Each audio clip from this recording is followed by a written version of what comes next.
Tejal congratulations. Yes, thank you. आणि छान victory होती आजची. बॅटिंग खूप स्पेशल होती. रन चेस करताना काही प्लॅन होता, टार्गेट काही केलं होतं? हो, अगदीच. मला एकतर चेस करायला खूप आवडतं आणि नेहमीच जे असते छोटे रनचेस असतात ते थोडे ट्रिकी असतात. सो माझा गेम प्लॅन हाच होता की जितका मला पॉवर प्ले युटिलाइज करता येतो मी करावा आणि तो मी केला. So I am happy it Kemps out. Out झालात तुम्ही, तो कॅच एक स्पेशल होता. कदाचित कॅच ऑफ द टुर्नामेंट ठरू शकेल तो.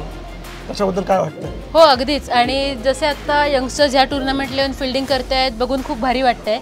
सो नक्कीच तो कॅच ऑफ द टुर्नामेंट होऊ शकतो. बट त्याचं महत्त्व यासाठी की तो कॅच कसा घेतला यापेक्षा काय सिच्युएशनला घेतला. त्यांनी मॅच बनली होती. सो असे जे मॅच चेंजिंग कॅचेस आहेत ते नक्कीच बघायला मजा येते.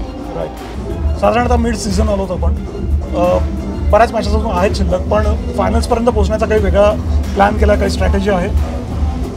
अगदीच. म्हणजे स्ट्रॅटेजीज फायनलपर्यंत पोहोचायची नाही आहे. आम्ही मॅच बाय मॅच जायचा आणि प्रोसेस फॉलो करायचा आमचा प्लॅन आहे. बट स्ट्रॅटेजीजच्या मामल्यामध्ये म्हणाल तर आम्ही टीम बाय टीम किंवा विकेट कंडिशन, मॉर्निंग मॅच का इव्हनिंग, याप्रमाणे आम्ही टॅक्टिक्स थोडेफार वरखाली करतो. बट टीमचा एकच मोठं we are determined to dominate. So tournament dominate करायचा नक्कीच प्लॅन आहे. राईट. डेफिनेटली लुक्स आजच्या परफॉर्मन्सवरून. एक शेवटचा प्रश्न. येस. आज मॅचमध्ये एकूणच तुमचं टीमवर्क खूप छान दिसलं मला. टीम बॉन्डिंगसाठी काही वेगळे स्पेशल एफर्ट्स घेतले गेलेत का?